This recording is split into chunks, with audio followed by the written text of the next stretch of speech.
capítulo 2 do livro O Choque do Antropoceno é intitulado Pensando com Gaia, diante das humanidades ambientais.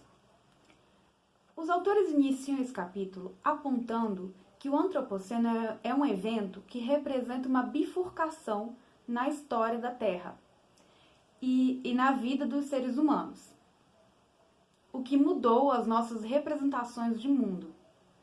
E ele aponta para o Latour, que afirmou que o conceito de antropoceno é um conceito filosófico, político, antropológico mais decisivo, já produzido como uma alternativa às noções de moderno e de modernidade.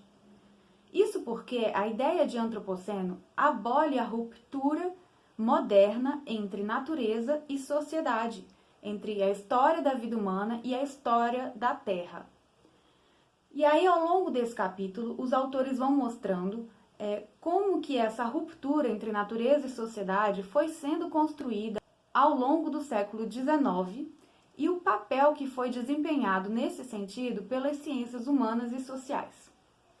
O primeiro tópico se chama Repensando a Crise Ambiental, um fim para o desenvolvimento sustentável. Nesse tópico, os autores oferecem uma leitura dos impactos ecológicos do nosso modelo de desenvolvimento, que tem perdurado por pelo menos 2,5 séculos e tomou uma escala planetária. Então, o conceito de antropoceno ele vem para transformar profundamente o nosso entendimento dessa crise ecológica atual. E por isso também o conceito de antropoceno muda a nossa compreensão de natureza como uma externalidade, como algo que está fora do ser humano e transforma essa ideia de natureza como parte de um sistema terrestre, em que os processos biogeoquímicos globais que nós perturbamos com os impactos desse modelo de desenvolvimento, eles começaram a forçar a sua entrada para o palco político da nossa vida cotidiana. E é muito comum a gente falar que estamos em uma crise ambiental. Mas essa palavra crise, ela não mantém um otimismo enganoso? E já que a palavra crise denota um estado transitório que vai ser superado.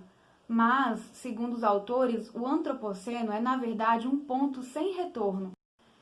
Então, os novos estados nos quais nós estamos lançando a Terra, eles trarão desordem, penúria, fome e violência e farão com que o planeta seja menos habitável para os seres humanos. Por isso, viver no antropoceno significa habitar um mundo não linear e muito imprevisível com relação às respostas que o sistema Terra trará às nossas ações.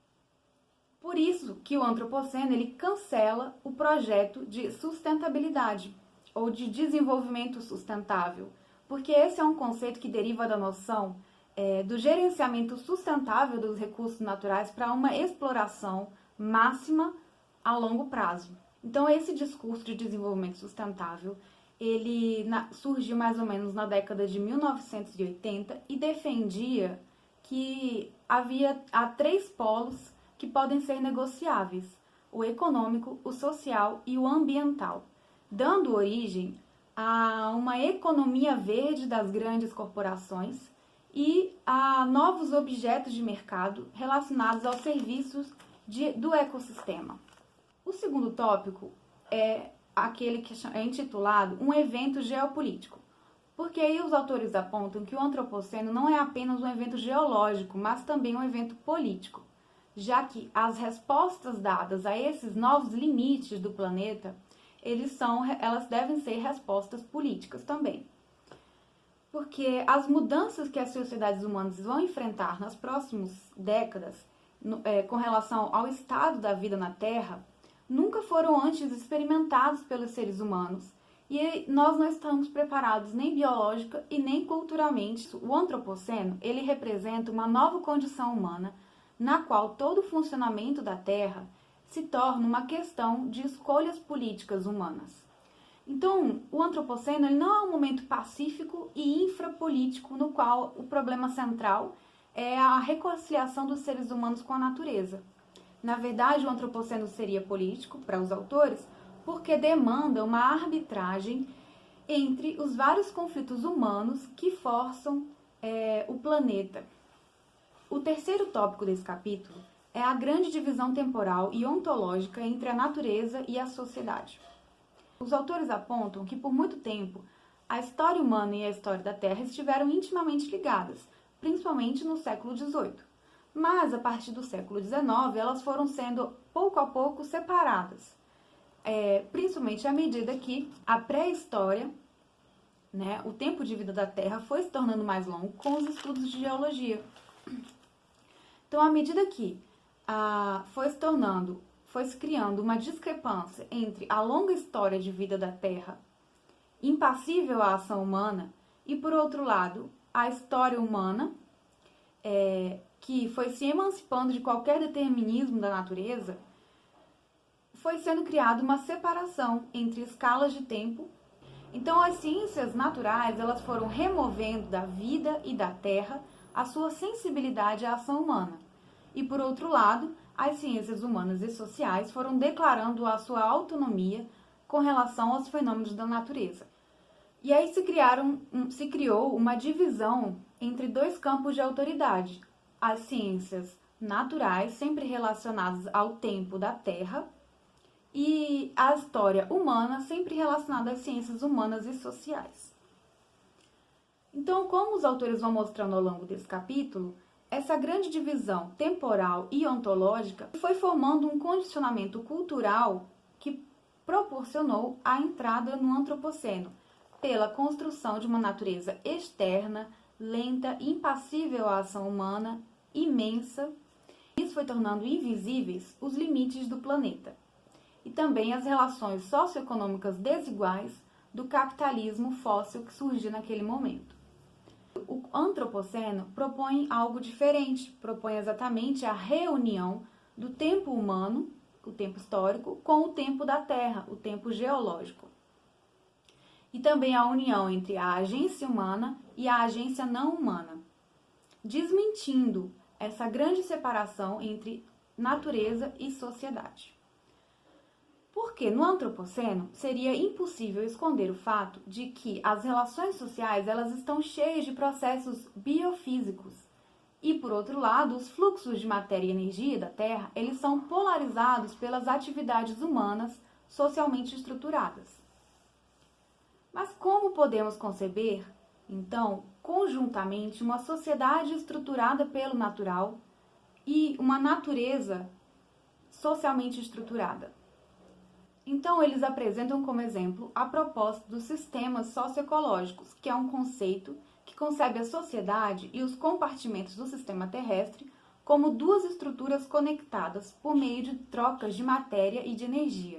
Mas os autores eles criticam essa proposta, dizendo que, por mais que estejam representados conexões e fluxos de matéria e de energia, ainda se mantém a ideia de que natureza e sociedade seriam dois compartimentos separados. Eles apontam que, na verdade, no antropoceno, nós estamos lidando com uma rede intrincada, na qual arranjos sociais e naturais são mutuamente reforçados.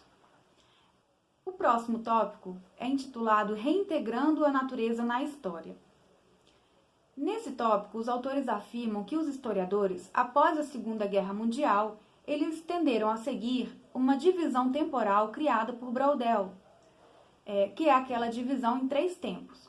Essa separação de domínios, ela reafirma um legado da sociedade que diferencia o tempo da natureza e o tempo da sociedade. Fazer história ambiental para o antropoceno, levar o conceito de antropoceno a sério para os historiadores, segundo esses autores, significaria rejeitar uma dualidade insatisfatória e a separação braudeliana de prazos, que não seria mais válida nesse novo contexto. Por fim, os últimos 2 tópicos seriam Redescobrindo a Liberdade e Repensando a Democracia. O antropoceno ele desafia a definição moderna de liberdade, que por muito tempo foi concebida como em oposição à natureza, uma liberdade de acordo com o pensamento liberal, para o qual a liberdade significaria o poder, a possibilidade de escolher entre o que consumir, o que produzir, o que trocar e até mesmo o que desperdiçar. Chegando no momento em que não seja mais possível se abstrair da natureza, será necessário pensar com Gaia, ou seja, pensar com a Terra. Por isso, uma das maiores tarefas da filosofia contemporânea seria justamente repensar a liberdade de um outro modo, que não arranque as determinações naturais na sua relação com a vida humana.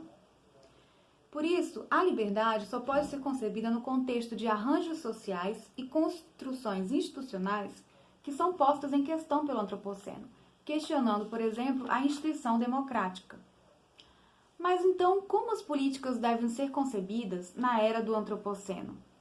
Então aqui os autores trazem a proposta do Bruno Latour, para o qual é necessário ecologizar ao invés de modernizar. Então, ao invés de manter um modelo de representações de mundo que separa natureza e sociedade, seria necessário conseguir aliar política, natureza e sociedade no mesmo debate.